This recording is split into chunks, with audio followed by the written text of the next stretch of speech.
ረዳ ፕሮፌሰር እነሱ የሚሉት ምንድነው ያጋጠመን የህልውና አደጋ ስለሆነ ለህልውና አደጋ ደግሞ እንትን ምርጫ ውስጥ አንገባም ሴጣንም ቢሆን እንመርጣለን ነው ዛሬ አይተ ከሆነ እንደውም እንደ ልዩ ዜና የወጣው ማርቲን ፕላውት ያወጣው ዜና አለ ምናልባት ጨምረን ወቅታዊም ነገር ስለሆነ ጨምረን እንድናየው ማርቲን ፕላውት ምንድነው ያለው መልቲፕል አግሪመንት ተፈጸመ በሳይንድ ተደረገ ብሎ በአምስት አካላት የጋራ ስምምነት ተፈጸመ ነው የሚለው አንደኛው ቲፒኤልኤፍ ነው ሁለተኛው ፋኖ ነው ሶስተኛው ኦላ ነው አራተኛው ኤርትራ ነው አምስተኛው አልቡርሃን ነው እነዚህ አካላቶች መልቲላተራል አግሪመንት ፈጸሙ የጋራ ስምምነት አደረጉ የሚል ነገር ነው የምናየው ሶ ፕራክቲካሊ ሆነ ዛሬ ወጣ ዜና ስለሆነ ሰውየው ደግሞ ቅርብ ነው ለመረጃ ተብሎ ስለሚታሰብ ለዛ ነው ያነሳውልህ ያለው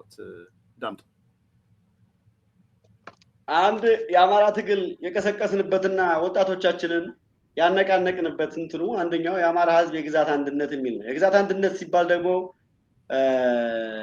በሱዳን ድንበር በኩል ያለው ብዙ ጊዜ ችግሩ ያልተፈታ የአማራ ህዝብ መከራ የሚያይበት የሱዳን ጀነራሎች እርሻ ሲፈልጉ የተስፋፉ የሚመጡበት ነው ስለዚህ አልቡርሃን ጋር እየታገልክ እንትኑ ልታስረክብ ነው ማለት ነው ይሄን የግዛት አንድነት የምንለውን እኛ የግዛት አንድነት የአማራ ስንል የኢትዮጵያ ግዛት አንድነት መጠበቅ አለበት ነው ወጋችን ላይ እሱን ለአልቡርሃን ተጣለው ነው ማለት ነው ሌላኛው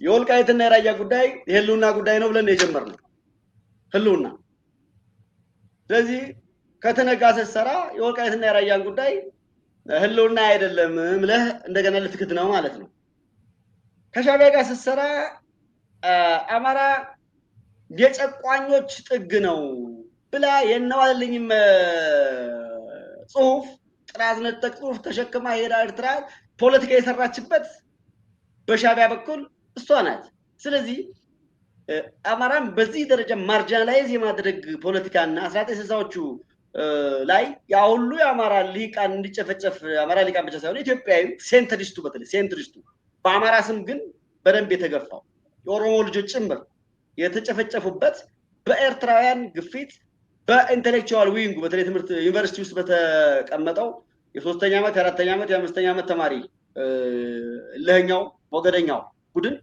ነው እና ስለዚህ በትርክ ደረጃ የሚጠላሃን ቡድን ሻዕቢያ ይዘህ የአማራ ትግልን መራለው የምትልበት ሁኔታ ሊመጣ አይችልም ሌላኛው ደግሞ ኦነግ እና ሻዕቢያ ወያኔ የአማራ ህዝብ መሰረታዊ የጠላትነት ደረጃ ይመደባሉ ብለን ነው የጀመርነው እንትኑ ይሄንንም የተረከቡ ልጆች ናቸው አሁን ፋኖ ውስጥ ያሉት እነዚህ ፋኖ ወንድሞቻችን ፋኖ በሚል ደረጃ የምታዩ ወንድሞቻችን ከነሱ ጋር ይሰራሉ ማለት ትልቁን ጠላት አጋር አድርገህ ትንሹን ጠላት ላሸንፍ እንደማለት ነው ወይ ደግሞ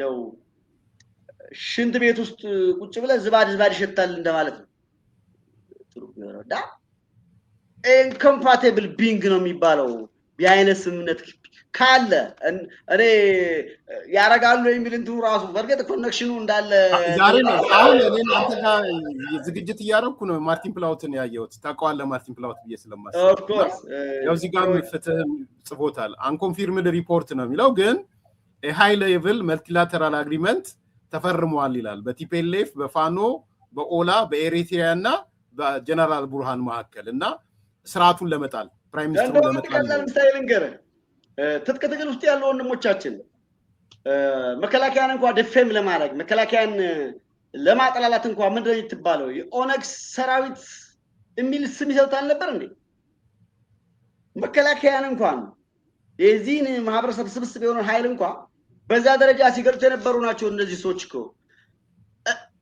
እንግዲህ የኦነግ ቅባት አለው ወይ ኦነግ ፍሌቨር አለው ብለህ የምታስበውን ኃይል ጠላቴ ነው ካልክ ዋናውን ኃይል ደግሞ አጋሬ ነው ልትልበት የምችል ሁኔታ እንዴት ነው ፓራዶክሲካል እንትኑ እንዴት ነው ሊቀድታረቅ የሚችለው ነው ስለዚህ እንደው አይሁን እንዲሆን ማለመኛው ነው ማለት እነዚህ ወንድሞቻችን ወደ ሰላም ይመጣሉ ብለን ተስፋ የምናደርግና ይመጣሉ።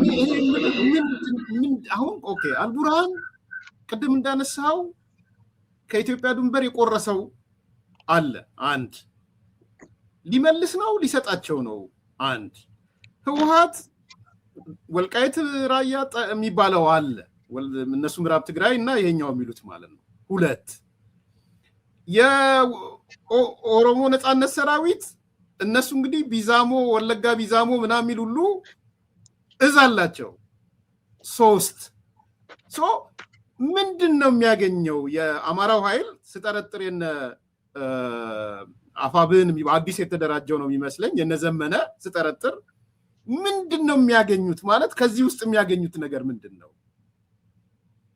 እንግዲህ እንትና አለ ይሄ እርግጠኛ መሆን ባልችል እንኳን ብዙ እንትን እንዳለው አምናለሁ ይሄ ብዙ የጎበዝ አለቃ እንዳለው ነገር ይዋቃለሁ ያው ለወሬ ያክል የሚወሩ ሰዎች ሄደው ይሄን እንደሚያደርጉ ልገምት እችላለሁ ይሆንም ይችላል ይሄ ግን ደግሞ በአማራ ስለልቦና በአማራዊ ቅኝት እና መንታ ትግል የአማራ ህዝብ የበለጸገች የተሻለች ዲሞክራሲያዊ ኢትዮጵያ እንድትመጣ ይፈልጋል የሚለውን የመንታ ትግል ሳቤ የተላበሰ ቀደም ባልኩ ደረጃ ተወትውቶ ተጎትኩቶ እንዲወጣ ከዚህ የተደረገው ኃይል በፍጹም በዛ አቀፍ ውስጥ ሊገባ እንደማይችል እርግጠኛ ሆኜ እነግርሃለሁ የተወሰኑ ቢዝነሳቸው የሆነ ነገርዮ ይሄ ግርግሩ ቢዝነሳቸው የሆኑ አካላት ለፕሮፓጋንዳ ለምን ሊያደርጉት እንደሚችሉ ይጠበቃል ግን ደግሞ አማራዊ የሆነ ትግል በዚህ ማዕቀፍ ውስጥ ምድቡ አይደለም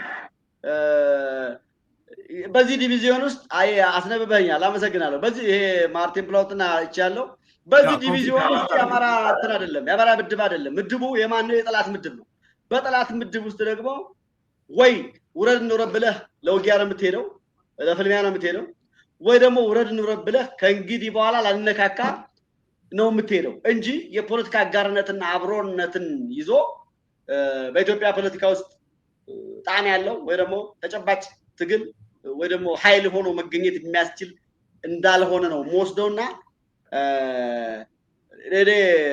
ምናልባት ስምምነቱ አተባለ የተባለው ስምምነት ከሆነ እንኳን ምናልባት የጦር መሳሪያ ንግድ እንነግድ ከሆነ ይሆን ይችላል እንደዛ ከሆነ ቢዝነስ ነው ይቻል ይሆናል ከዛ ባሻገር ግን ፖለቲካዊ ከሆነ ግን ፖለቲካ ትግል እነዚህ አካላት ኢንኮምፓቲብል ቢንግ የሚባሉት ናቸውና ወያኔን የተዋጋ ነው ያመጋች ላይ ይሄ ፋኖ የተዋቀረ ፋኖ ሁሉ ያኔ ሲዋጋ የነበረው ወያኔ ነው ባንንም ሌላ መልኩ አብሬ አዝማች ዘማች ሆኜ የነበርኩበት ነው በጋች ላይ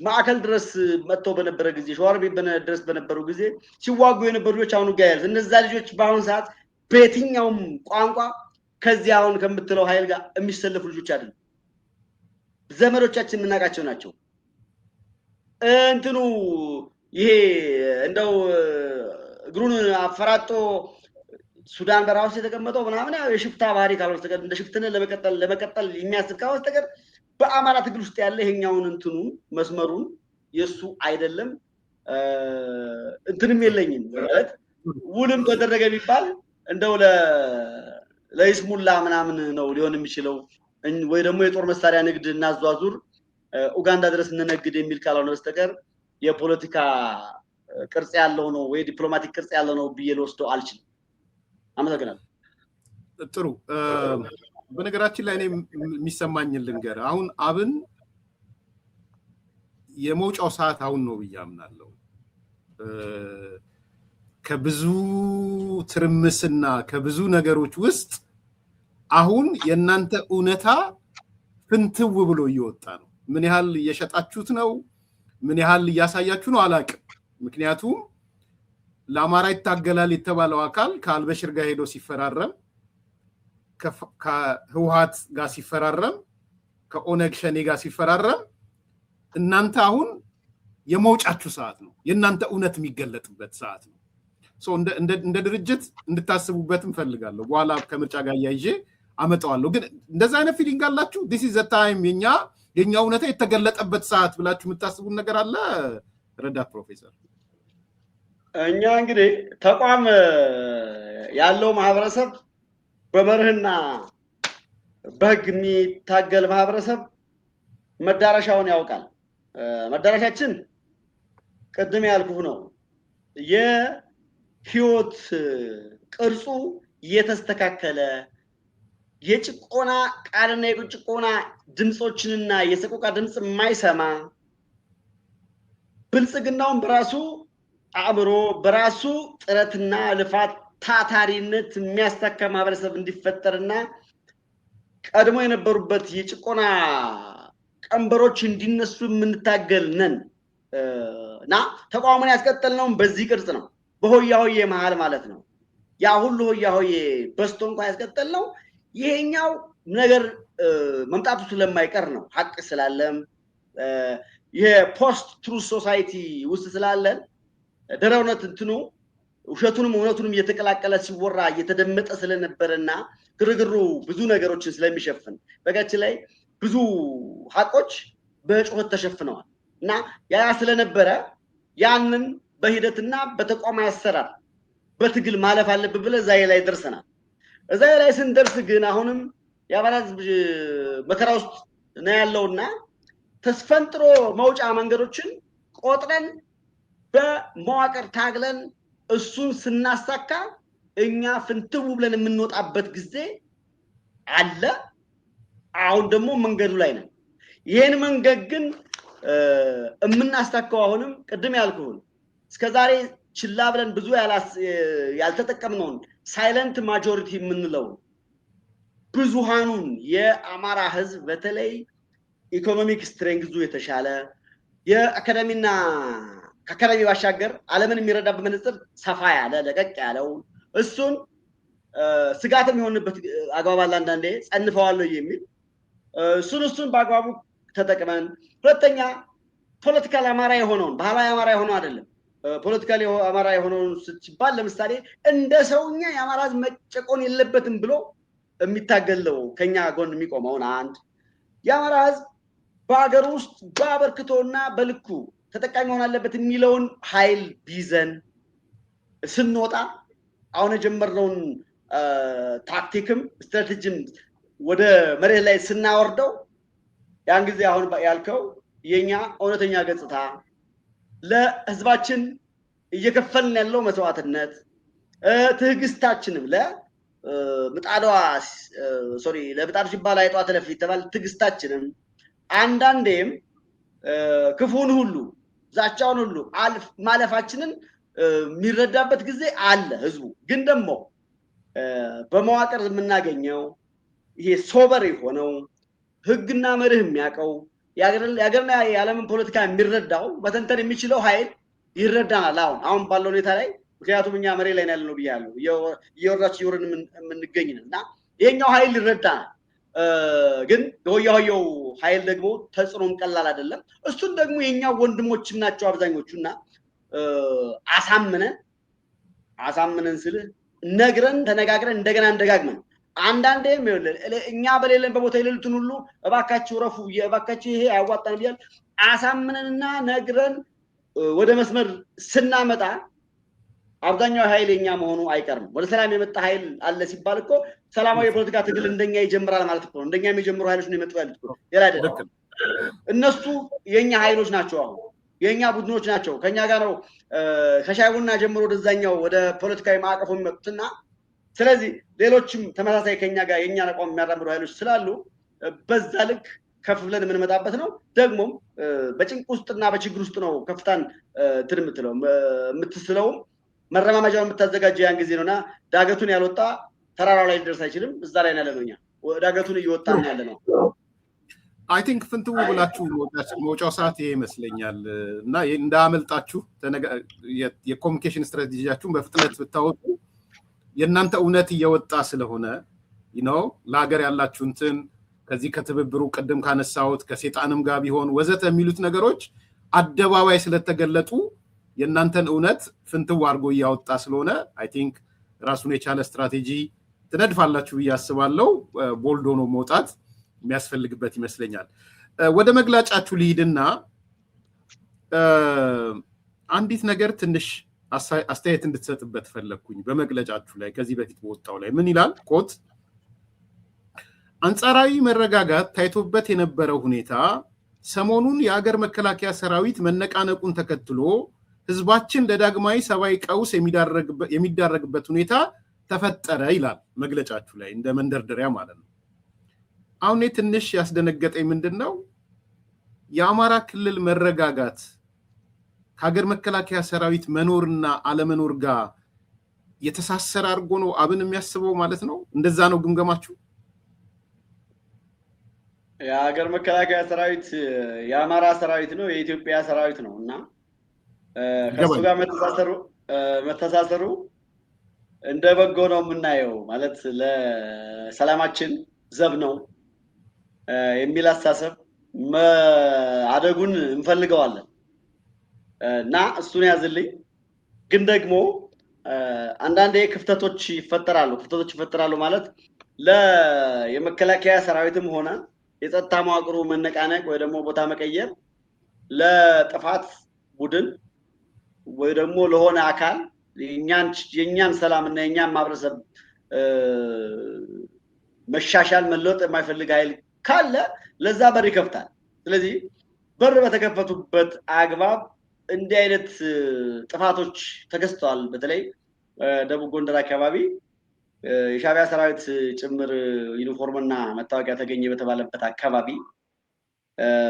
መከላከያ ሰራዊት ቢኖር የሻዕቢያ ሰራዊት ሆኖ ወያኔ እንዲህ አይነት ድፍረት ሊፈጽሙ አይችሉም። ማንንም አዝሏቸው መጥቶ ቢሆን ማለት ነው። ሽፍታ የሚዘላቸው ማንም የሚዘላቸው ማለት ነው። ስለዚህ ጥንቃቄ እንዲደረግ እንፈልጋለን። ህዝባችን ላይ የሚመላለስና ክላሽ የሚያወዛውዝ አካል የአማራ ትግል አካል ሊሆን አይችልም። ከሆነ እንኳን እንደው ከህዝብ ወጣ ብሎ ባለበት ቦታ ላይ ነው። እንግዲህ ውጊያ ስታረግ ቤተክርስቲያን፣ ሆቴል፣ ከተማ ላይ ይደረጋል። በአንድ የሰለጠነ ወይ ደግሞ ለህዝብ የሚታገል አካል ነው የተባለ ከሆነ ወያኔና ሻዕቢያ ካልሆነ በስተቀር የአማራ ልጆች አማራ ከተማ ላይ እና አዲስ አበባ ላይ ወዘተረፈ ደብረ ዘይት ምናምን መጥተው ክላሽ ህዝብ ውስጥ ተኩሳሉ የሚል እንትን የለኝም። ማለት የሰለጠነ ማህበረሰብ ልጆች የሰለጠነ ትግል ማድረግ ቢያቅታቸው እንኳን የዓለም አቀፍ መሪዎች በተለይ ሲቪሊያን እና የሲቪሊያን ተቋማት በሚበዙበት እንዲሁም የጤናማ ኑሮ ጥያቄን በደንብ ግልጽ አላረኩትም መሰለኝ።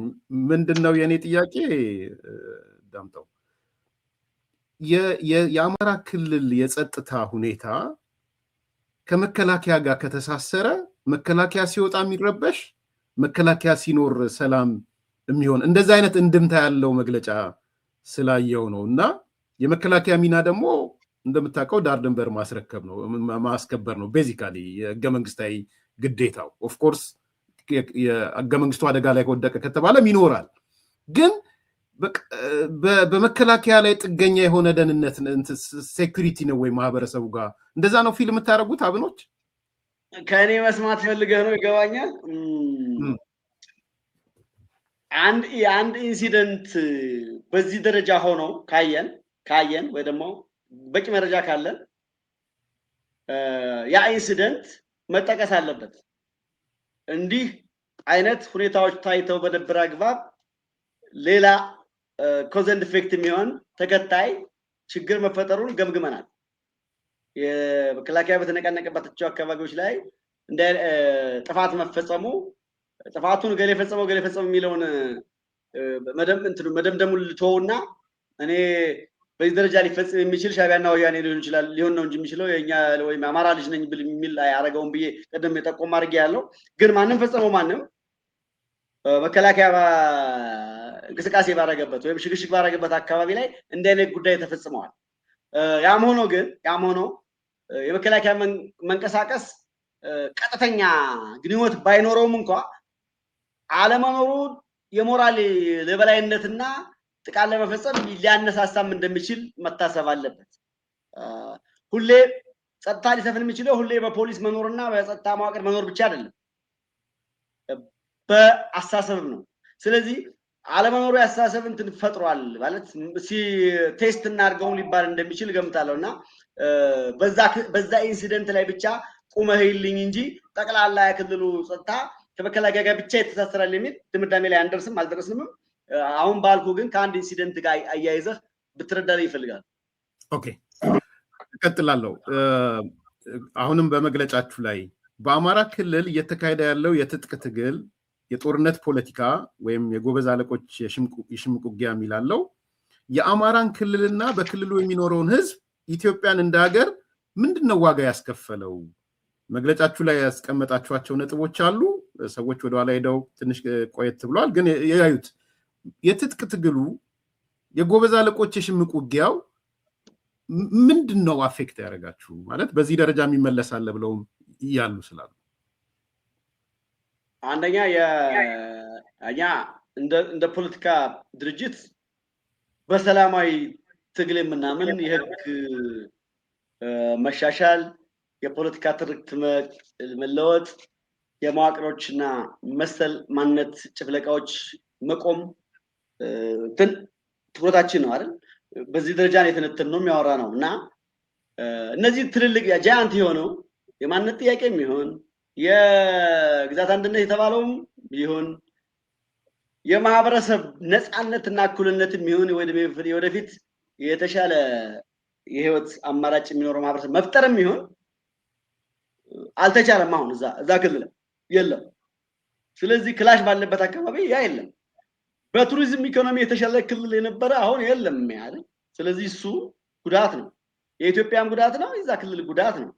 ሌላኛው ትልልቅ ስትራቴጂክ የሆኑ ጥያቄዎቻችን ጠረጴዛ ላይ ሸልፍ ላይ ተቀምጠው እነሱን ሪያላይዝ ለማድረግና እነሱን ለማስፈጸም የምናደርገውን ትግል ሸፍኖብናል። ይሄኛው የነፍጥ እንቅስቃሴው ሌላ ችግር በመፈጠሩ ለምሳሌ ሰብአዊ ቀውሶች በመብዛታቸው በክልሉ ላይ ሟች በመብዛቱ ተፈናቃይ በመብዛቱ ከተሞች የጦርነት መቀጣጠሪያ በመሆናቸው ስትራቴጂክ የሆኑ ጥያቄ ትተን እነዚህኞቹ የዕለት ተዕለትና በየቀኑ የሚከሰቱ ጉዳዮች ላይ እንድንወጠር አድርጎናል። ስለዚህ የስነ ልቦና ጫናማ አድርሶብናል፣ ፖለቲከኞች ላይ ሳይቀር ማለት ነው። ህዝቡም ላይ እንደዚሁ የንግድ እንቅስቃሴና ትልቅ ኢንቨስትመንቶች የካፒታል በጀት ክልሉ ላይ ሪኢንቨስት ይደረግ አይደለም። ስለዚህ ይሄ እኛን ያሳስበናል። እንዲሁም በኢትዮጵያ የፖለቲካ እንቅስቃሴ ውስጥ የሀገራዊ ጥቅሞችን ለማስከበር ብሔራዊ ጥቅም ላይ አበክሮ ለመስራት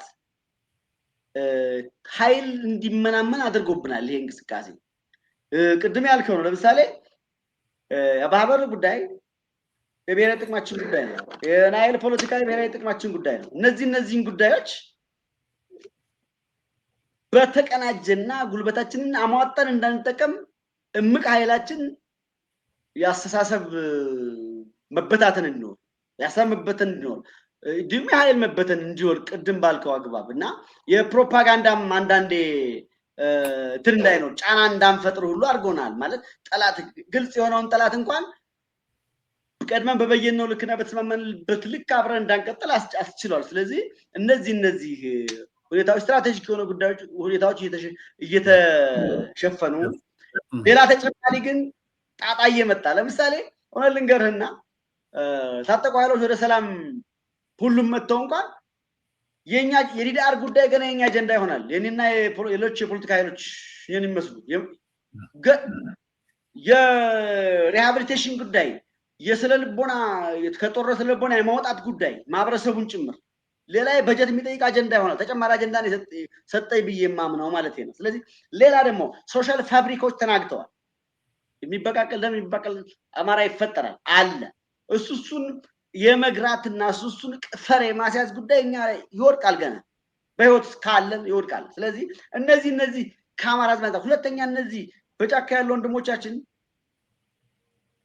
በሁለት ረገጡም ግፊት ሆነ በአንዳንዱ በቀጥታ ተስፋ አንዳንዱም ደግሞ በጥቅም አየር ላይ በመቆየቱ መስዋዕት እየከፈለ እንደሆነ ምን ያለ እርስ በርሱ ጭምር ማለት ነው። ይሄ ያሳስበኛል እኔ። ስለዚህ አንድም እንዲቀጣ አንድም እንዲሞት አልፈልግም ስል የመከላከያና ባራ ትንቅሳስ ያሉ ኃይሎች ተገዳድለው ማየት ስለማልፈልግን ነው። የትኛው ይሄኛው ቢሞት ችግር የለውም የሚለው ነገር ሁለቱም በኩል የአማራ ልጆች አሉ። በጋችን ላይ ሁለቱም በኩል የኦሮሞ ልጆች አሉ። መሬት ላይም ከሚሴና ምናምን ስንዋጋ የኦሮሞ ልጅ አማራ ልጅ ነው የሞተው፣ የሀዲያ ልጅ ነው የሞተው። ሌላ ከግብጽ ምናምን የምታመጣው አይደለም። አንድ ጊዜ ልደቱ አያሌው እንደው ጥሩ ንግግር ሲናገር የሰማሁት አለ። ከኢሳያስ አፈወርቂ በተሻለ ደብረ ዘይት ያለው የኦሮሞ ልጅ ለኔ ይቀርበኛል፣ ወይ ደግሞ ኤርሚያስ ዋቅጅራ ይቀርበኛል፣ ካሰገዶም ወይ ደግሞ ከስብሐት ኤፍሬም። ግልጽ ቋንቋ ነው። ቢያንስ ይሄ ሰውዬ ኮሚኒኬሽን ከኔ ጋር ይኖረዋል። በኮሚኒኬሽን ልክ እንኳን ችግር ባንፈታ ቢያንስ ላለመመታታት ላለመጋደል እንጥራለን። ስለዚህ የሆነ ያክል የሶነ ልቦና ትስስርና አንድነቱ አለ። ስለዚህ ይሄን ሁሉ ያሳጣ ነው ይሄኛው ነገር እዩ። አንዳንዴም የኮሚኒኬሽን ፕሮብሌም ወይ የትጥቅ ትግል ውስጥ ያለ የኮሚኒኬሽን ፕሮብሌም የአማራ ትግል ጥቅል የአማራ ትግል መስሎ እንዲታይና ያኛው የአማራ ታጋዮችና አማራ ሌላውን ማህበረሰብ እንዲህ ነው የሚያዩ የሚል ግድምዳሜ እንዲያዝም አድርጎብናል። ለምሳሌ እኔ በፖለቲካ ፓርቲዎች ውስጥ እንትን ስል ፋኖቻችሁና እንደዚህ እንዲህ ነው የሚሉት ይላል። ዩቲዩብ ያገኘው ሁሉ ሲዳማ ነው ምናምን ቢሊትል አድርጎ ከሆነ ይሄ አማራ እንትና የአማራ ቅርጽ አይደለም። የአማራ ትግል ቅርጽ በዚህ መልኩ የሚቀኝ አይደለም። በሰለጠነና ፖለቲካዊ ኮሚኒኬሽን በተመጠነ አግባብ ለህዝቡ ይሰጥ ይገባል እንጂ በገሌን የሚባለውን እንጨፈልቀዋለሁ የሚል ትርክት ለህዝቡ አንሰጥም። የአማራ ትግል የሚያናያደርግም ግን አንዳንዴ ተስፈንጥረው ሾልከው የሚወጡ ድምጸቶች አሉና ይሄ ከክላሹ ጋር በተያያዘ እነሱ ደግሞ ቅድም ያልኩት የኛን የአማራን ትግል እንቅስቃሴና የአማራን ኃይሎች ትክክለኛ ስዕል በማሳየት አግባብ አይደለም ልናሳይ ስንሞክር እንኳን ብዙዎችን የአእምሮ ገደብ ወይም የመቀበል ገደብ እንዲያሳድሩ አድርጎናልና በብዙ መልኩ ነው። ይሄ ደግሞ የኢትዮጵያን ፖለቲካ ነካው ማለት ነው። አንድነታችንን ወይ ደግሞ ተደማምጦ ችግር መፍታት መቻላችንን እና ያለ ጥርጣሬ ቢያንስ በነፃና ጀንዩን ሆኖ ሊያዳምጠኝ የሚችል ኃይል እንዲቀንስ ያደረገበትን ማግባብ ስላለ በቁሳዊም በስነልቦናዊም እንዲሁም ፖለቲካዊ ናሬሽን ጭምር ማለት ነው እንዲሰላብን ሌሎች ኃይሎች ይህን ፖለቲካል ናሬሽን በመጥፎ እንዲታይ የአማራ ፖለቲካ ሊያደርጉ መንገዶች የተመቻቸበትን ማግባብ ስላለ ያንንም ታሳቢ ያደረገ ነው። እንደው አንድ አጭር ነገር እንደ ፖለቲካ ምሁርነትህ የአማራ ልጆች ከማዕከላዊ መንግስት ጋር ጠመንጃ ወይ ምናምን አንግበው የተዋጉበት ታሪካዊ ነገር አለ? በተለይ ከአገር መከላከያ ከሚባል አካል ጋር ነፍጥ አንግቦ የተዋጋበት ዘመን አለ? እንደዛ የሚቆጠር ነገር አለ? ዳምጠ ዘመነ መሳፍንት ነው።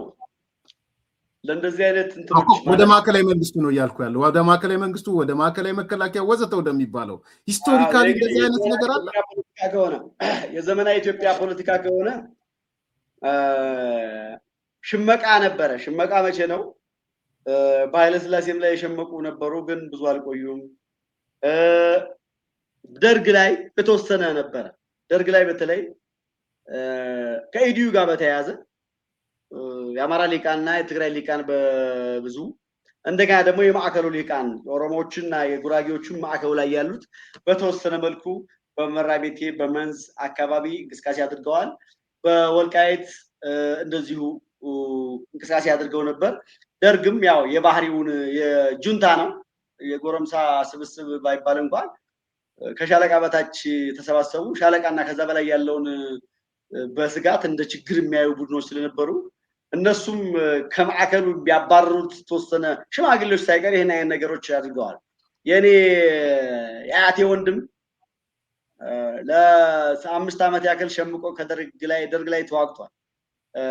መንዝ ግሼና ቀያ የሚባል አካባቢ። ይሄም ታሪክ የሽፍትነት ነው በአመዛኙ የሽፍትነትና የሽመቃ ነው እና ደርግ አመጣጡም አካሄዱም ታስታውስ ነበር። ያለምንም ደም ብሎት ደም በደም ያደረገን ተቋም ድርጅት ስለነበረ ያን አድርገዋል።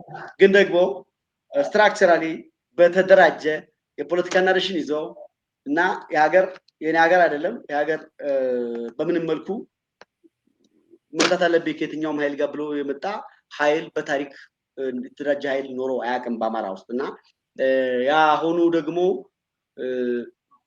ግፊቱ ቀላል አልነበረም። በጋችን ላይ አንዳንዴ የማህበረሰብን ህመም መታመም ያስፈልጋል።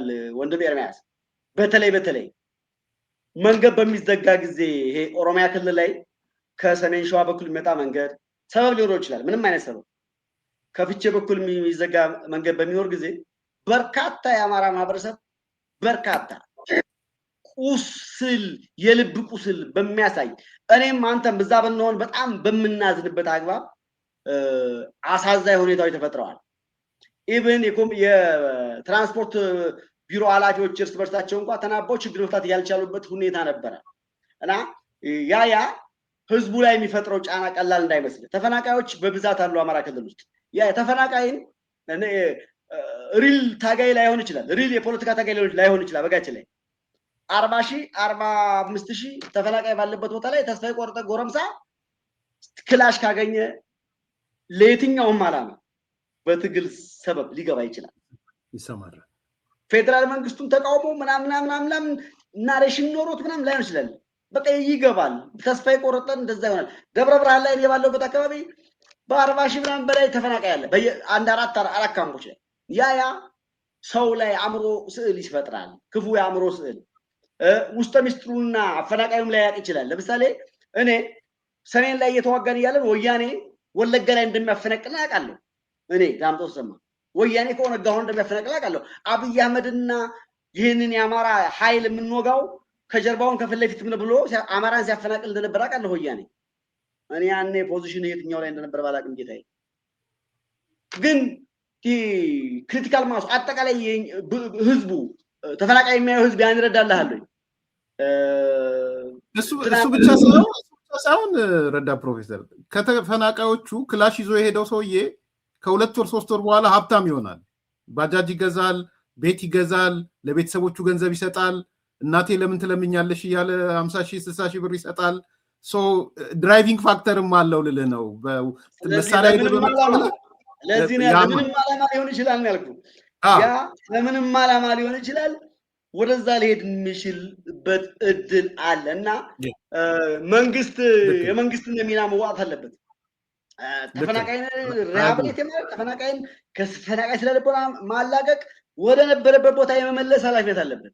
እዛ ያለውን የሰላም እንትን ፈጥሮ 40,000 ከወለጋና ከምናምን የተሰበሰበ ነው ደብረ ብርሃን ላይ ያለው። ያ አሁን 5 ዓመት ሞላ ያ ጎረምሳ 5 ዓመት የሞላው ጎረምሳ 11 ዓመት የነበረው ዛሬ 16 ዓመት ገባ። ይሄ ጎረምሳ ምን ትጠብቃለህ? ይሄ ጎረምሳ እርሻ ያለው እዚህ እርዳታው ላይ ይሰራል። ስለዚህ እንደዚህ አይነት መሰረታዊ መናጋቶች አሉ እና እነዚህ መሰረታዊ መናጋቶች ሙሉ ለሙሉ አይደለም ይሄንን እንዲህ ነው ብለህ ለመደምደምህ መዶሻ ይዘህ ለመሄድ አትችልም። የፖለቲካ መዶሻ ይዘህ ለመሄድ እንዳትችል ያደርጋል እና ጫማ ውስጥ ጫፍ የረገጡትን እናንሳቸው። አሁን ይህን ከግምት ከተን ተፈናቃዮች አሉ፣ ህብረተሰቡ ችግር ላይ ነው፣ አንድ ሰሞን ወደ አዲስ አበባ አትገቡም ተባለ የሚለው ቅሬታ ነበረ፣ ወዘተ እነሱን እንያዝና ግን ጫፍ የረገጠውን ስለ ፖለቲካ እያወራን ስለሆነ እኔ 1-3 አጫጭር ምሳሌዎች ልንገር። ሰዎች አልጠቅስም ታውቃቸዋለህ ብዬ ስለማስብ፣ ግን ምንድን ነው ማለት ከሀገር ጋር ከኢትዮጵያ ጋር ያለ ጸብ፣ ከማዕከላዊ መንግስቱ ጋር ያለ ጸብ፣ ከመከላከያ ጋር ያለ ጸብ ነው ላነሳል የፈለጉት። አንደኛ ትልቅ የኢትዮጵያ ጀነራል የነበረ አሁን እንዳልኩት ጫካ ውስጥ የገባ ኢቭን የአማራ ልዩ ኃይልም አካባቢ የነበረ ሰው ምን ሲል ሰማ ነው ከዚህ በኋላ የኢትዮጵያ ወታደሮች ወይም የኢትዮጵያ መከላከያ ወደ ወያኔም ወደ ህዋትም ሄዳለው ወደ ሻቢያም ሄዳለው ቢል ከኋላ እንከመርበታለን ሲል ሰማው። አንድ ያዝ እንደ አንድ ፐርሰናል ነው እየጠየቅኩ ያለሁት።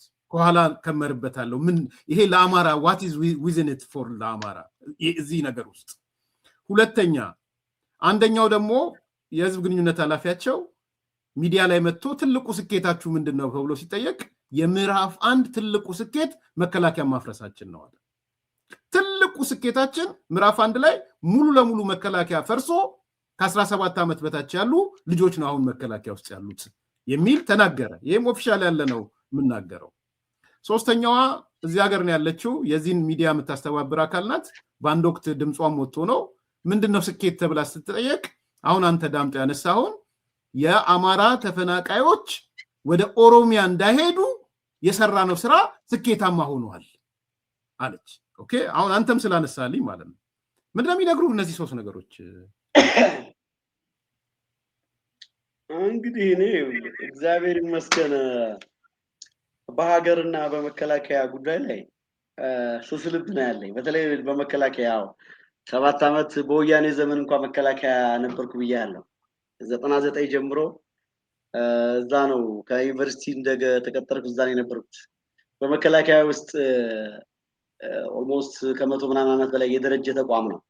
ወታደሩ ብቻ አይደለም መከላከያ በነገራችን ላይ ሲቪል ብዙ የተማረ ብዙ ቢሮክራሲ የሚያውቅ ሲቪል ያለው ተቋም እና እንዲህም እንደ ሾላ ፍሬም አታስበው እንዲታሰብም አልፈቅድም። እኔ በነገራችን ላይ የትኛውንም መስዋዕት ልንከፍል እንችላለን በዚህ ጉዳይ ላይ እንደ ሾላ ፍሬ ዝም ብሎ እንዲህ ብትን የሚል ተቋም ግን እዛ ውስጥ ያለ ጎራባጭ ምናምን ነገር አለ እንትንም አለ እንደው መዋሸት የማያስፈልገን ሽቀላም ውስጥ ያለም አለ። አሁን ይህን እድል ተጠቅሞ ግለሰብ ነው ግን ያ ተቋም ግን እዚህ ሀገር ተቋም ነው። ለማንም ስኬት አይሆንም የሚለው መንገር ይበቃኛል። ለማንም ስኬት አይሆንም። የመከላከያ ሰራዊት እና የመከላከያ ተቋም የሚያጋጥመው ችግር እንኳን ቢኖር የማንኛውም ኢትዮጵያዊ ውድቀት ነው የሚለው መወሰድ አለበት።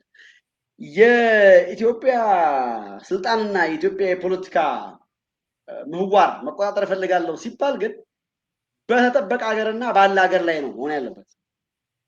ማለት መከላከያ ላይ በጀርባው በመከመር አማራው እንደሚጠቀመው መጀመሪያ እንግዲህ እሳቸው እንትን ሴንሲቲቭ ለመከላከያ ያለን ስሱነት ወስጄ እሱን እንቀንሰውና ለአማራ ህዝብ ምንድነው ያለው? ለአማራ ህዝብ ይከመራል ወይ? እንግዲህ ኤኒዌይስ ቃሬዛ መሄድም መከመር ከሆነ አላውቅም። ኤኒዌይስ መከመሩ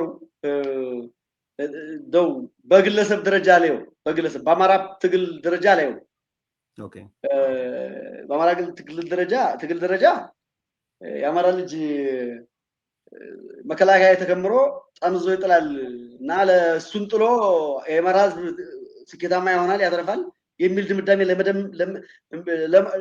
ለማውራት ራሱ ለመወያየት በዚህ ደረጃ ላይ ራሱ እንትን ላይ ማፈርም ነገር አለ። ከወያኔ ለዛውን ከወያኔ ጋር ከሻዕቢያ ጋር ሲዋጋ የሚለው በጣም አደገኛ ነው ያደርገው ይችላል። ከወያኔ ጋር ከሻዕቢያ ጋር ሲዋጋ መከላከያ ሰራዊት ከኋላው ከመርበታለሁ የሚል አስተሳሰብ እንትንን ያናጋል ማለት የአእምሮ ውቅርህን ያናጋል። ያደክበትን እዚህ ሀገር ላይ እንደው የኛ ሀገር ምናምን እቺ በዘፈንም ማቃተን ሀገር አይደለም የምኖርባት እኮ በመሬት ላይ ያለችውን ሀገር ነው የምኖርባት። ስለዚህ በዚህ ደረጃ እንትን ተገቢ አይደለም ብዬ እንደው በእድሜ ታላላቆች ቢሆን እንኳን መምከር ወዳለሁ ማለት በዚህ ደረጃ የኮሚኒኬሽን እንትን ቮካብለሪ እንኳን አለ ማለት የሚመረጥ ቮካብለሪ ሸምቀን ከኋላውን መተዋለ ምናምን ኦልሬዲ ትጥቅ እንቅስቃሴ ውስጥ ያለ አካል እንትን ነው።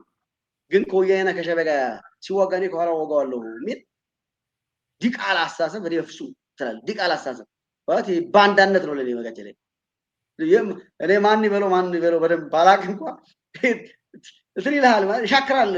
የኔ ልጅ ሊሰማው መጋጨ ላይ የኔ ልጅ ሊሰማው በጆሮ አልፈቅድለትም። ለምን ደግሞ አልፈቅድለት ካልከኝ እንዲህ ይባላል ይልካ የሚል ጆሮ ውስጥ ሊገባ አልፈልግም። ቲክቶክ ላይ ራሱ እንዲሰማው አልፈልግም ነው ነገር ላይ ሳይንሳዊም አይደለም ሳይንሳዊ አይደለም።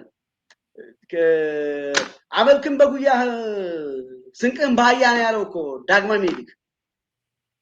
ብዙ ጣጣ አለ። ዳግማዊ ምኒልክና ዋርሎርዶች የአካባቢ ነገስታት እኮ የማይስማሙባቸው ብዙ ጣጣዎች እኮ አሉ በዛ ዘመን ላይ። በጉልበትና በኃይል ነው አይደል አስገብረው አገር ያደረገው ሰውየው። ዳግማዊ ምኒልክ ሀገር ሲያደርግ ያልተቀየመ ያልተከፋ አካባቢ ንጉስ ይኖራል ታምናለህ እንዴ? ንጉስ መሆን ይፈልጋል ሁሉም። ወንበሩ አንድ ነው። ወንበሩን ግን እንደምንም ብሎ ወስዷል።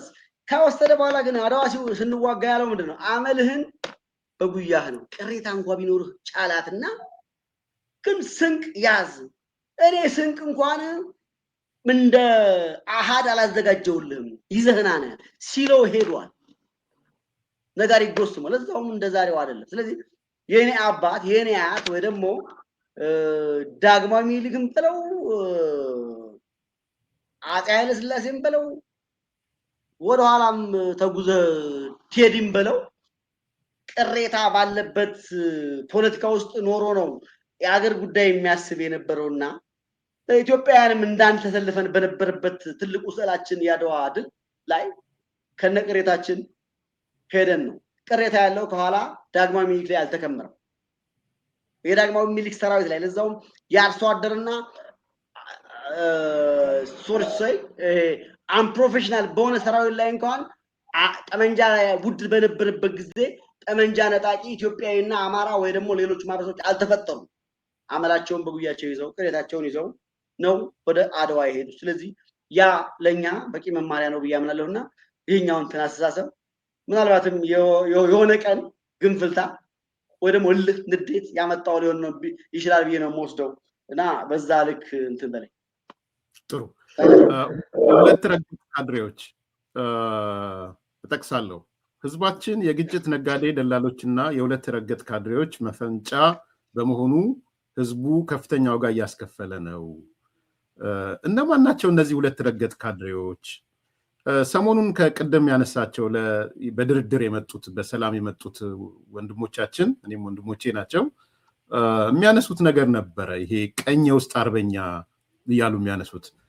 እሱን ለማለት ነው ወይስ የእናንተ ግምገማ ምንድነው እነማን ናቸው ሁለት ረገጥ ካድሬዎች እዛ ያለው ኃይል የተለያየ ስም ሊሰጣቸው ይችላል ቀኝ አርበኛም ግራ አርበኛም ፍራዝማች ፊታዝማች ዋላዝማች ሊላቸው ይችላል እኛ ግን ብልጽግና ውስጥ ሆነው ኢቭን እኛን ለዘባችሁ የሚሉ ገጠሙን ከሆነ እናንተ ለዘባችሁ ለምንድነው ይሄንን እንትን ልክልኩ ማነግሩት እኔ ዳምጦ ተሰማ ነፃ ያወጣው ሰው ነው ልክልኩ ልናገር ይችላል ከህግ ማዕቀፉ አጣጥሜ ማለት ነው ይሄን ስርዓት በቀውስ ወቅት ልክልኩና በአፈላስ ግጠው ይችላል ይሆናል ግን በዛ ውስጥ የህዝብ የሚያተርፈው ምንድነው እኔ ቆም ይለታለው ምለው ህዝብ የሚያተርፈው ምንድነው የሚለው ነው የመገምገም የግንዛቤ ደረጃዬ ከፍ ያለ ነው የስለንቦና አውቅሬ ደግሞ በተዳከመ ነገር ላይ ብቻ ተንተርሽ አድቫንቴጅ ሊወስድ የምችልም አይደለም የፖለቲካ ፕሮብለም ታለ መንግስት ቀደም ሲል ወደ አስቸኳይ ጊዜ አዋጅ በታወጀ ጊዜ የፕሮፓጋንዳ ብልጫ ተወስዶበት ነበር ስለተወሰደበት የራስ ጉዳይ ምናምን ልላልችልም የሰላም አማራጭ የሚያስኬድ መንገዶች ሁሉ ፈልግ ውጊያ አትምረጥ ውጊያ ብቸኛ መፍትሄ አይሆንም የሚል አቋም ላንጸባረቅ ይችላል እናንጸባረቃለን እሱን መንግስትን ማለት ነው ግን እዛ ውስጥ መንግስት መዋቅር ውስጥ ቁጭ ብሎ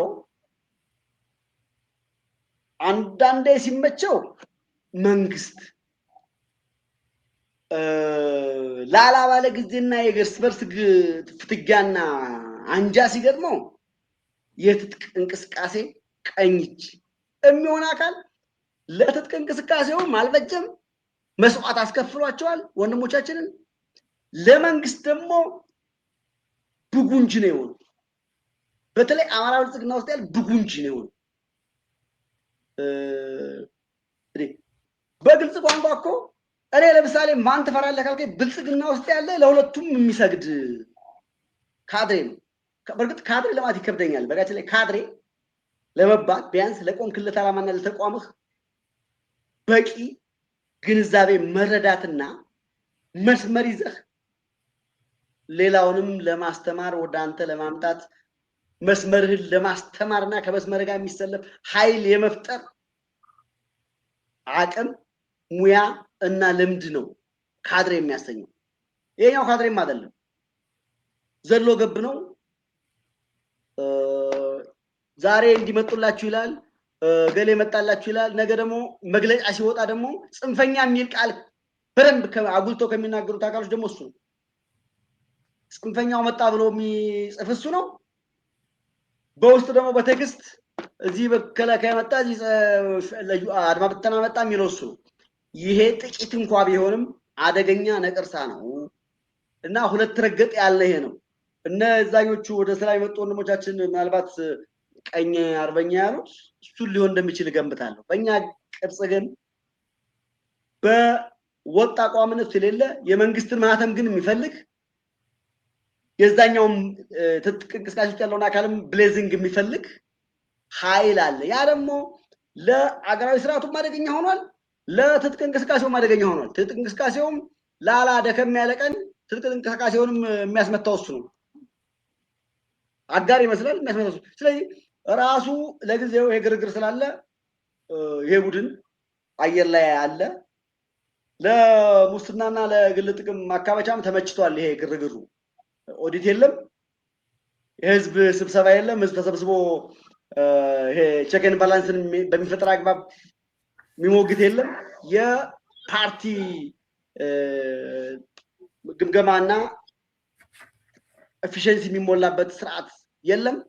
ኤመርጀንሲ ስላለን እንዲህ አይነት ቡድኖች በደንብ እንዲፈለፈሉ እና እንደውም ጽኑ አቋም ያላቸው የትጥቅ እንቅስቃሴ ያሉ ልጆች መስዋዕት እንዳይከፍሉ ወደ ሰላም እንዲመጡ የሚያደርጉ ሰዎችና ስርዓት እንዲጠበቅና የሀገራዊ ሽግግሩ ከአብዮተኝነት ወደ ኢቮሉሽነሪ ለውጥ እንዲመጣ የሚያደርጉ ሰዎች ድምፃቸው እንዲታፈን ኢቨን እንትን እንዲባሉ ብሌም እንዲደረጉ እና በአንዳነት ፍረጃ እንዲሰጣቸው ምናምን እየደረገ ያለው በዚህኛው ኃይል ነው ብለን እናምናለን። እና ከዛ አንጻር ነው ሁለት ረገጥ ያለ።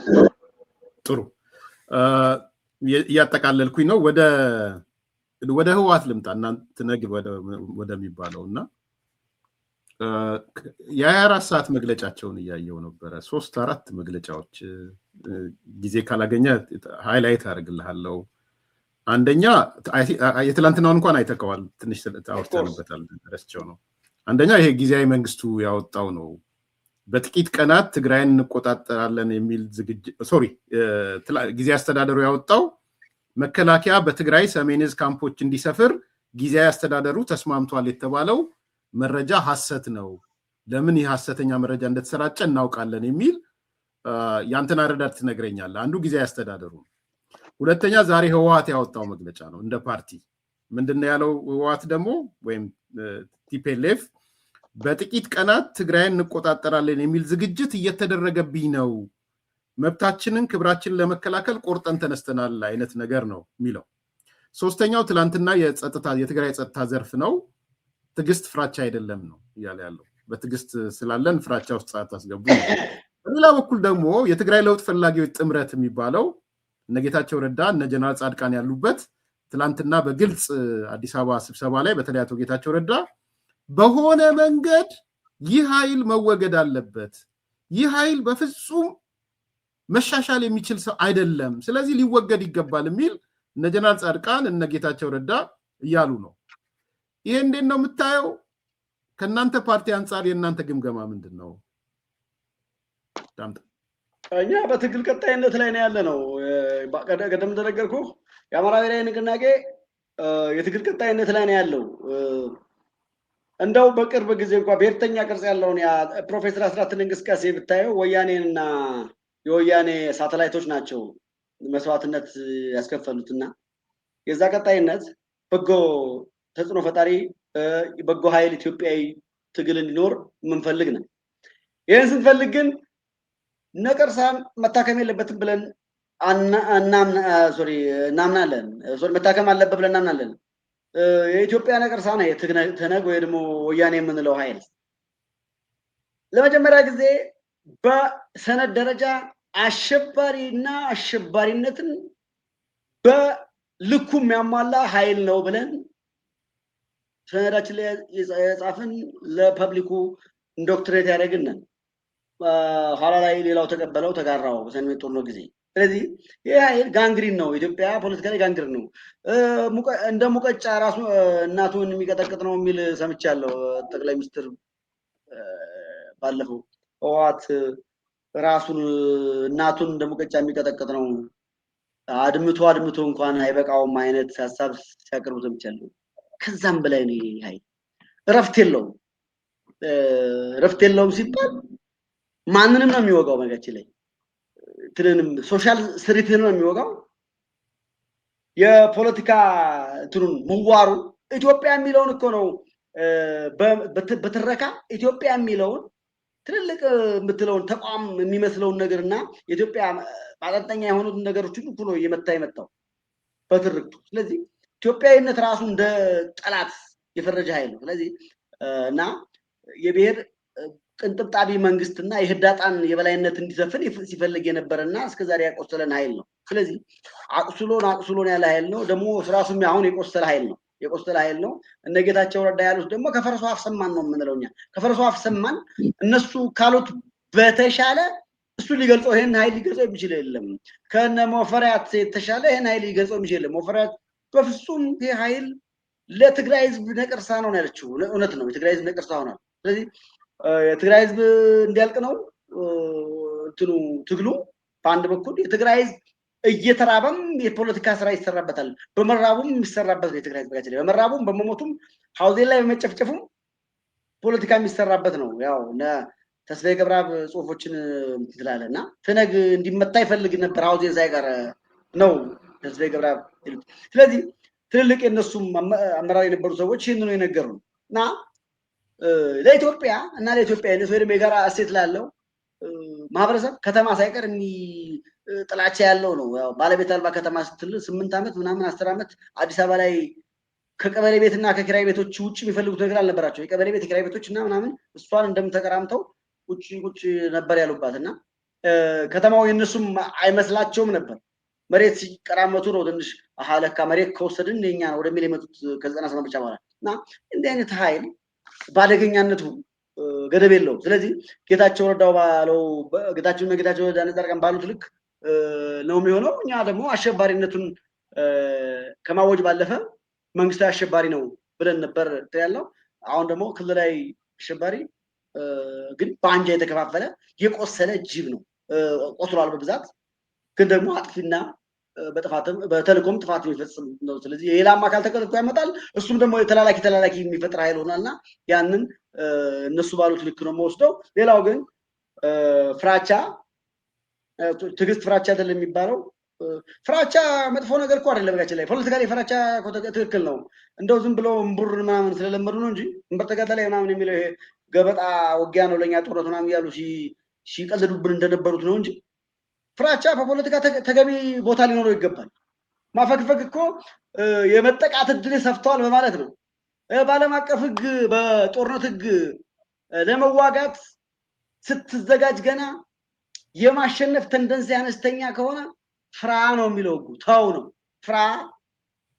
ሌላኛው የምትዋጋለት ዓላማ ሪሊ ጀስት ካልሆነ ለጀስት ኢንቴንት ካልሆነ ወይ ጀስት ኮዝ ከሌለው የምታሳካውም ፍትሃዊ ነገር ካልሆነና ዓላማውም ፍትሃዊነት ከሌለው ተው ነው ቢለው። ይሄ ደግሞ የ14ኛው ክፍለ ዘመን የነ ጎግርቶስ ፍልስፍና ነው፣ የዛሬ አይደለም። እና አልፈራንም ምናምን የሚል ፉከራ የክላሽ ዞር ወራው እንደሚለው አይነት ሌላ የተለየ ነገር የለውም። ስለዚህ ይሄ አጀንዳ መፈለግ ነው። አትርሱኝ ነው በቃ። ህወሓት አትርሱኝ ሁሌ ነው። ተንኩሶም ፎክሮ አጀንዳ ይፈልጋል። ለድርድር እንደው ዓለም አቀፍ ማህበረሰቡ ይሰማኝና መግለጫ ያወጣና እስኪ ተደራደሩ ይለኛል፣ ይጎበኙኛል ምናምን የሚል ፍላጎት አለ። ይጎበኙታል። አክቹአሊ ጥሩ ለቅሶ አለው። በፊት በደንብ የሰገሰጋቸው የፐብሊክ ዲፕሎማቲ አካል የነበሩ እንስቶች ሳይቀሩ ለድሮ ዲፕሎማቶች በሚስት ነው የተሰጡ እንስቶች ሳይቀሩ አሉት። በዛ ይኮረኩራል። ስለዚህ ይሄ የትግራይን ህዝብ ቁስል በመኮርኮር ላይ የተመሰረተ አስለቃሽ አላቃሽና እንጠፋፋ የሚል ፉከራ ነው የሚለውን ያዝልኝ። ሌላኛው ቅድም ተስማምቶ የመከላከያ ሰራዊት ትግራይ ሊሰፍር የትግራይ ጊዜ አስተዳደር ተስማምቷል የሚለው ሐሰት ነው የሚለው እንትን መጀመሪያ የመከላከያ ሰራዊት ትግራይ ውስጥ ለመስፈር ትነግል ማስፈቀድ አይጠበቅበትም። ኮሙኒኬት ማድረግ ነው የሚጠበቅበት። ልንሰራ ነው በእንዲህ መልኩ ስምሪቱ ልንወስድ ነው። የተለየ አረዳድ እንዳይኖር ማህበረሰቡ እንዳይደነግጥ ጦርነት አለ ብሎ እንዳያስብ እንኳን አይደለም መድፍ ሲተኩስ መከላከያ ሰራዊት ለህዝቡ መድፍ ሊተኩስ ነው ብሎ ኮሙኒኬት ያደርጋል እንጂ መድፍ ሊተኩስ እንዴ ብሎ አይደለም እኮ የሚያስፈቅደው። አዲስ አበባ ላይ እንኳን አመት በዓል መድፍ ሲተኩስ መድፍ ለተኩስ እንደ አዲስ አበባ ዛይልም እኮ መከላከያ ሰራዊት መድፍ ተኩስ ስለሆነ ድንጋጤ እንዳይፈጠር ወቁልኝ ነው የሚባለው። መከላከያ ሰራዊትም ኢትዮጵያም እንዳገ እንደዛ ነው የምትለው። ስለዚህ ወያኔ አልፈቀድኩም ሲል እንደው ለማለት ያክል ነው። መስማማትና ውል መፈራረም አይጠበቅበትም። ውሉ የኢትዮጵያ ህገ መንግስት እኔ ብዙ መሻል ያለበት ብዬ ማምነው ህገ መንግስት ነው ውሉ። እነሱ እንደሚሉት ህገ መንግስቱ ይከበር ይለዋል ባለፈው ይመጡና ያን ውል ደግሞ እነሱ ራሳቸው አይሆንም ይለዋል። ፕሪቶሪያን አይሆንም ይለዋል። ኮንቴስትድ ኤሪያ ተብሎ ተጽፎ እንትን ላይ ባሉበት ስታተስ ኮ ይቀጥል ተብሎ እነሱ ፕሪቶሪያ አልተከበረም እኛ ገብተን እኛ ታጣቂዎች መሄድ መስፈር አለባቸው ይለዋል። ስለዚህ ኤቭሪዌር ኢን ኤቭሪ ታይም ፓራዶክስ ይዘው ይመጣሉ። እነሱ እንከበርልን የሚለውን ህግ መልሰው አይከበር ይለዋል። ስለዚህ አሁን አይከበርልን ግን ደግሞ እኛ አሁንም መከላከያን እንደ ጠላት ነው የምናየው አልተስማማንም በሚል የጠላትነት ቅስቀሳ የሆነ ያክል ሶርት ኦፍ ሶሳይቲ ወይም ያመፀ ልቡ እንትን ያለ ገነገነ ኃይል መፍጠር ፈልገዋል። ስለዚህ መከላከያ ላይ የተለየ ስዕል የሚይዝ ግን የትግራይ ህዝብ አሁን ሰዓት የመከላከያን በጥቁር እንትን ውስጥ አስቀምጦ ትህነግን አዳኝ አድርጎ የሚያስብበት ጊዜ አብቅቷል። በቃ አብቅቷል። ስለዚህ ባበቃበት ጊዜም አትርሱ ነው ብዬ ነው የምወስደው እና ማስፈቀድ አይጠበቅበትም። እንደ አንድ ፖለቲካ ሳይንስ ሰው አሁን የህጉ ጉዳይ ተስማምተናል፣ እኔም አንስቻለሁ። የህጉ ጉዳይ ላይ ጊዜ አስተዳደሩ መብትም የለውም፣ ይህንንም ደብዳቤ መጻፍ መብትም የለውም። ምናልባት እንዳልከው ጥላቻ ለመፍጠር ካልሆነ በስተቀር ህገ መንግስታዊ መብቱ ነው። ግን እንደ ፖለቲካ እንየውና ዳምጠው እንደ ምክር ሀሳብ ብትጠየቁ ወይም ብትጠየቅ መከላከያ ወደ ትግራይ ልግባ ቢል ምንድን ነው ምክር ሀሳብ? የፕሪቶሪያ ስምምነት እኮ እንደዛ ነው የሚለው። የትግራይ ህጉን እኮ ተውኩትና ፖለቲካና እንትን ኮስት ቤኔፊት ነው እየጠየቅኩ ያለሁት። ህጉንማ ተውኩት እኮ ህጉ ይቀመጥ ብዬ ነው። እንግዲህ ትግራይ ውስጥ ለውጊያ የሚያበቃው ምክንያት የለም። ግን ትግራይ እንደ አንድ የኢትዮ ኤርትራ ድንበርም ስላለ ድንበሩ ጋር ነው አንዱ የሚሄደው አይደለ? አንዱ ድንበሩ ጋር ነው። ሁለተኛ የሰሜን እዝን ካምፖች መቆጣጠር ነው። ዞሮ ዞሮ ዋናው ግን የኢትዮ ኤርትራ ድንበር ነው እና ምንድነው ሳጀስት የምታደርገው? ኮስት ቤኔፊት ሰርተ ህጉ ላይ እንቶ ኦኬ። እንግዲህ አንድ ሀገር የስጋት አለ ብሎ ባመነበት አግባብ ዲፕሎይ ያደርጋል ሰራዊቱ አንድ። ሌላኛው ደግሞ ሾው ኦፍ ፎርስም አለ። ዊ ካን ሃቭ ዲስ ምናምን ይላል መንግስት። ሁሉ ዲተረንስ ይፈጥራል ለሌላ ለውጭ ኃይል ዲተረንስ በሚፈጥርበት አግባብና ዲፕሎይ በሚያደርግበት አግባብ ደግሞ የሀገሩን መሬት ረግጦ ማለፉ ግዴታ ነው፣ ያደርጋል። ሳይንሳዊ ነው ይሄ። እንግዲህ ሳይንስ ስለ ህጋዊነትንም ይጠብቃል ማለት ነው። ህጋዊነት ከጠበቀ ፖለቲካል ሳይንስ ሲባል ነጥለ የህግና የፖለቲካ እንትኖችን ክሮች ነጥለና አናይም። ስለዚህ ይህ ኃይል በቅድም ባልከው አግባብ ወደዛ ሊሄድ ይችላል። ስጋት አለብህ ብሎ ሲያምን ስጋቱን እኔ ቦልድሊ ላወራ ስለማልችል ነው ስጋት ሁኔታው። ግን ደግሞ ያንን ማድረጉ ተገቢነት ይኖረዋል።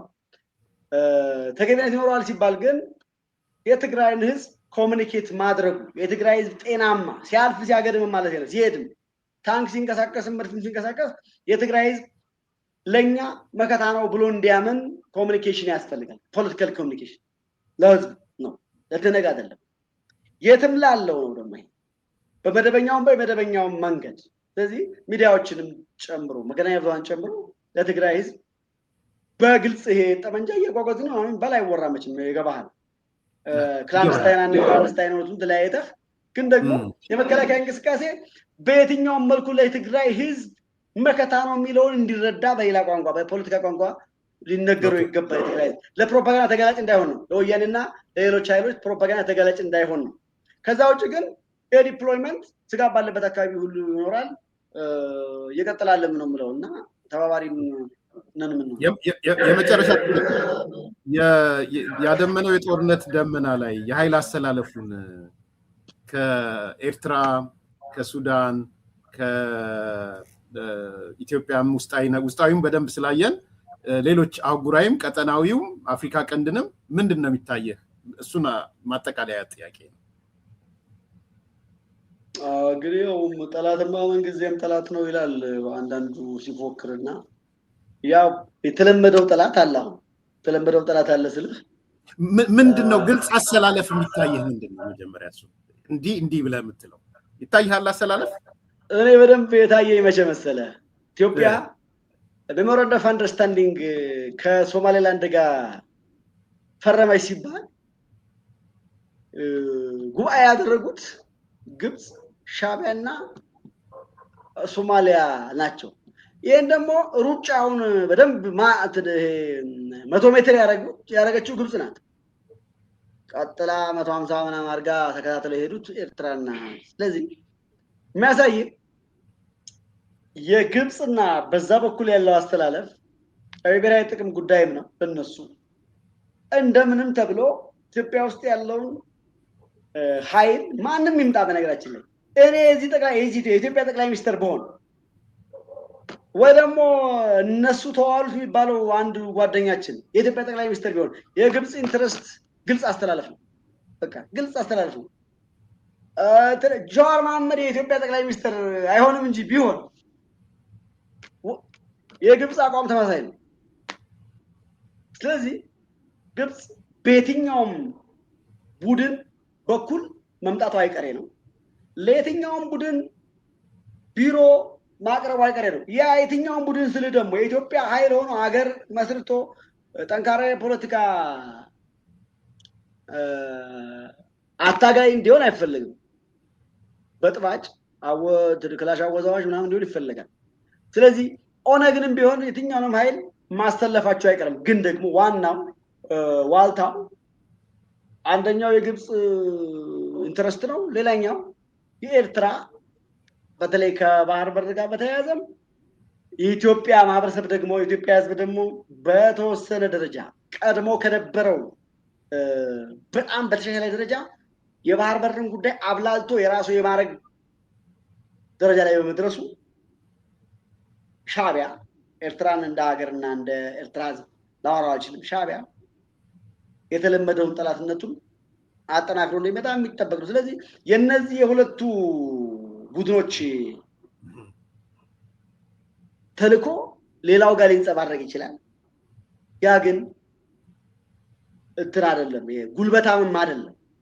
እነሱም በእርግጥ ጉልበታምም ሆኖ የብልጽግና መንግስት ገልብጦ የሚቆም ኃይል ያለው አድርገው የሚሰሩት አይደለም።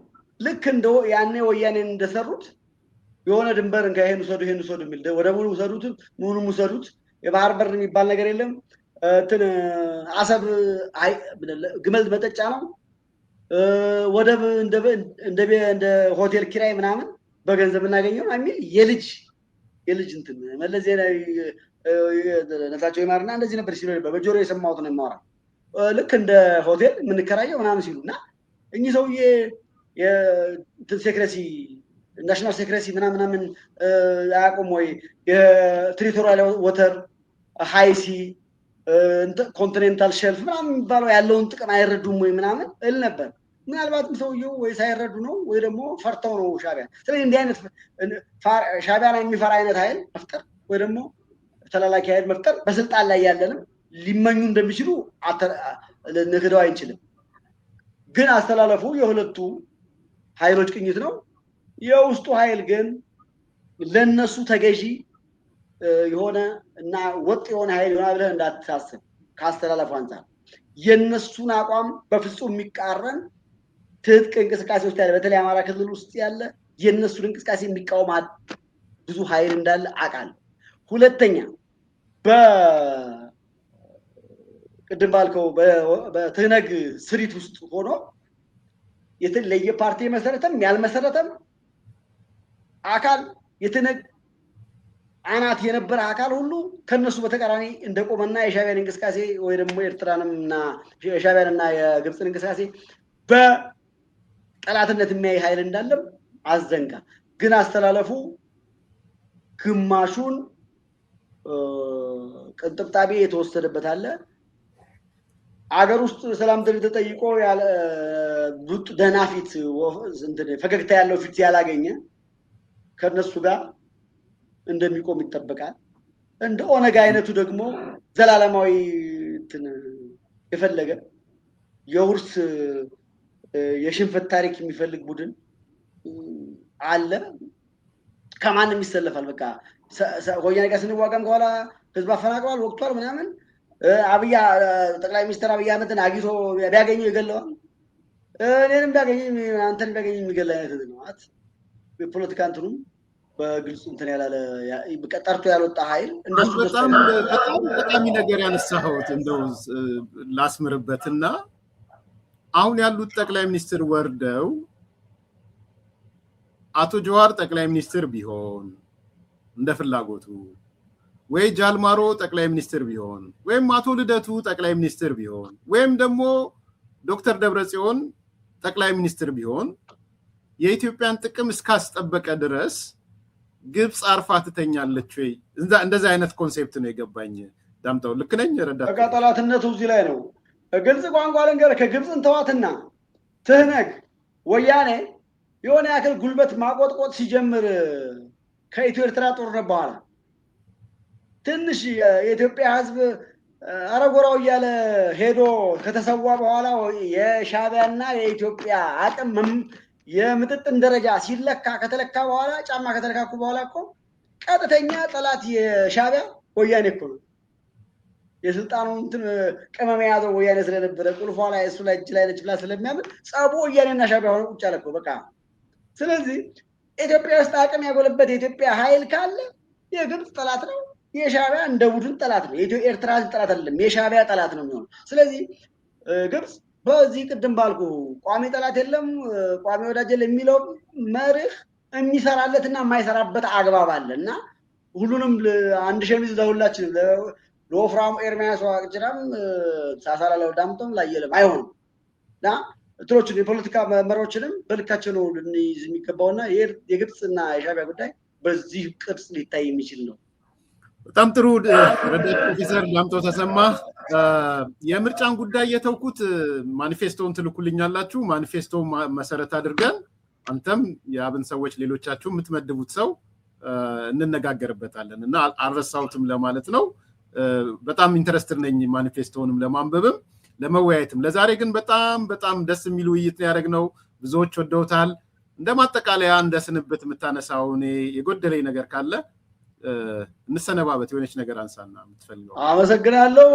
እንግዲህ በኢትዮጵያ ፖለቲካ ውስጥ ብንበደልም ብንገፋም ታስረንም ብንፈታ ታስረንም በተግሳጽም በዋስም የወጣ ነው።